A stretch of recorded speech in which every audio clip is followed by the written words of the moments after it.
Hello बच्चों, let's read the question. Down syndrome is due to option A crossing over, B linkage, C sex link inheritance और non disjunction of chromosomes. So यहाँ पर हम लोग जो की concept है जिसे डील करने वाले हैं वो है about down syndrome. Down syndrome को एक स्पेशल नाम से भी जाना जाता है जिसे कहते हैं ट्राइसोमी 21. इसमें हमें क्या देखने को मिलती है? इसमें हमें ना 3 कॉपीज, यानी कि डाउन सिंड्रोम में हमें 3 कॉपीज देखने मिलती है. किसकी? जो 21st क्रोमोसोम होगा ना उसकी. अब अक्सर क्या होता है कि क्रोमोसोम जो होते हैं हम लोग क्या कहते हैं, पेयर में पाए जाते हैं, राइट? 23 पेयर्स. सो जो 21st पेयर है यानी कि ये एक ऑटोजोमल पेयर है, उसमें हमें ऑटोजोमल जो कि पेयर होना चाहिए था उसमें हमें क्या देखने को मिल रहा है? उसमें हमें 3 कॉपीज देखने को मिल रही है. सो इसका क्या मतलब है? इसका मतलब है कि हमें एक क्रोमोसोम जो है वो पूरा का पूरा देखने को मिल रहा है. ठीक है, presence of an extra chromosome. So ये क्यों होता है? अब यही हमारा क्वेश्चन है कि डाउन सिंड्रोम यानी कि ट्राइसोमी 21 ये ऐसा क्यों होता है. सो देखो, इस फिनोमिनन को कहते हैं non disjunction of chromosomes. So non disjunction of chromosomes में क्या होता है कि जब क्रोमोसोम्स को मियोसिस के टाइम पे सेपरेट होना होता है ना, तो उस टाइम पे गलती हो जाती है. और ऐसा मान लीजिए कि जब उस टाइम पे मियोसिस के टाइम पे जब एग्स बनते हैं, सो वो कैसे बनते हैं? यूजुअली अगर यूजुअल केस में देखे सो हर एक एग में 23 क्रोमोसोम्स होने चाहिए. 23 क्रोमोसोम होने चाहिए. बट ये नॉन डिसजंक्शन की वजह से क्या होता है कि जो एग या स्पर्म, मतलब आप यूजुअल एग या स्पर्म की बात हो रही है जो हमें 23 देखने को मिल रहा था, अब वो पता है कैसे सेपरेट होगा? वो हो जाएगा 24 और 22. सो मतलब यहाँ पर एक क्रोमोसोम एक्स्ट्रा चला गया और इधर पे एक क्रोमोसोम कम चला गया.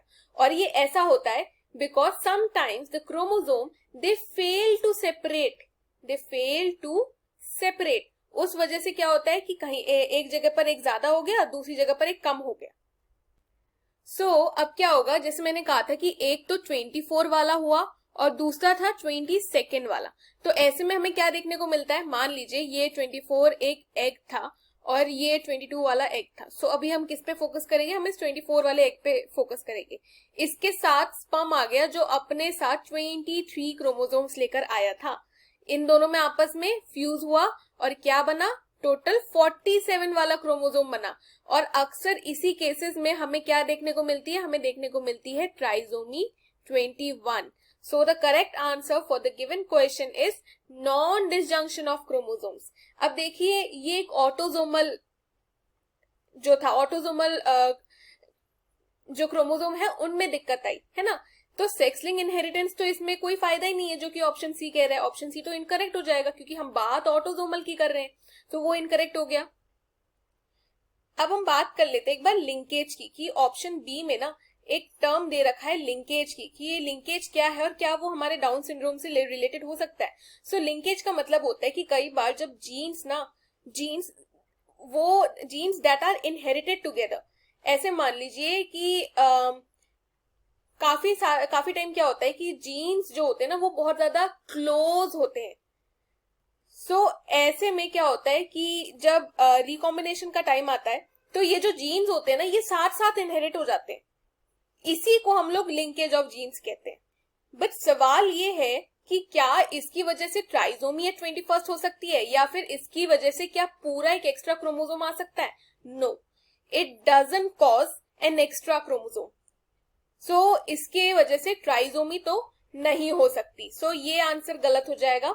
नाउ ऑप्शन ए देखते हैं जो कि है क्रॉसिंग ओवर. देखो, क्रॉसिंग ओवर हमें पता है कि क्रॉसिंग ओवर एक ऐसा मैकेनिज्म है जिसकी वजह से हमें रिकॉम्बिनेशन देखने को मिलता है.